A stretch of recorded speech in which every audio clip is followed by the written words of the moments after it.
রাজধানীর নয়াপল্টনে Paltan community centre মন্দিরে হিন্দু সম্প্রদায়ের সাথে শুভেচ্ছা বিনিময়ে অংশ নেন বিএনপির সিনিয়র যুগ্ম মহাসচিব রুহুল কবির রিজভী আহমেদ। এ সময় তিনি বলেন, পরিকল্পিতভাবে পূজার সময় পাহাড়ে অস্থিতিশীল পরিবেশ সৃষ্টি করছে পরাজিত শক্তি। দেশের সাম্প্রদায়িক সম্প্রীতি বজায় রাখতে দলমত নির্বিশেষে কাজ করার প্রত্যয় ব্যক্ত করেন রিজভী।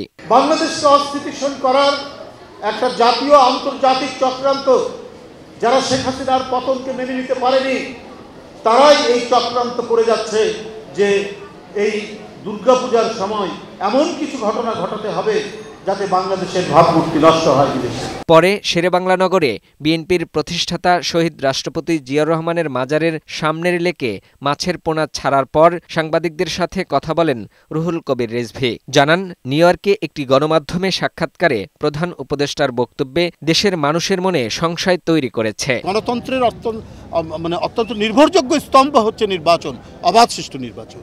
এইটা নিয়ে বিভিন্ন অনিশ্চয়তা তৈরি হবে আপনার কথায়, এটা তো মানুষ প্রত্যাশা করে না। এদিকে জাতীয় প্রেস ক্লাবে এক আলোচনা সভায় যোগ দেন বিএনপির স্থায়ী কমিটির সদস্য ডাক্তার AZM জাহিদ হোসেন। সভা শেষে গণমাধ্যমের মুখোমুখি হয়ে তিনি বলেন, আওয়ামী লীগ নিয়ে প্রধান উপদেষ্টার বক্তব্যে নতুন করে প্রশ্নের জন্ম দিয়েছে।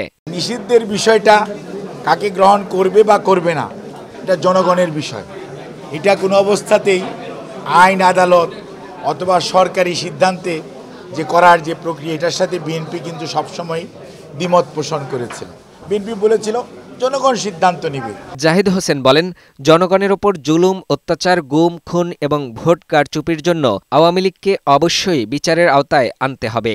সবসময় সোচ্চার, এবং আমরা মনে করি তারা গণদুশ্মন, এবং তাদের নির্বাচন কেন, তাদের এই দেশের মানুষের এসে তারা নির্বিঘ্নে বিচার ছাড়া বা তাদের অনুসূচনা ছাড়া, আজকে যদি আমরা ৭১ নিয়ে এত কথা বলি, তাহলে এই ২৪-এ গত ১৫ বৎসর দেশের ভোটাধিকার চুরি, দিনের ভোট রাতে করেছে, তার জন্য তাদের অনুসূচনা হবে না, এটা তো হতে পারে না। আওয়ামী লীগ আবার ক্ষমতায় আসতে পারে এমন শঙ্কা বিএনপি করে না বলেও জানান জাহিদ হোসেন।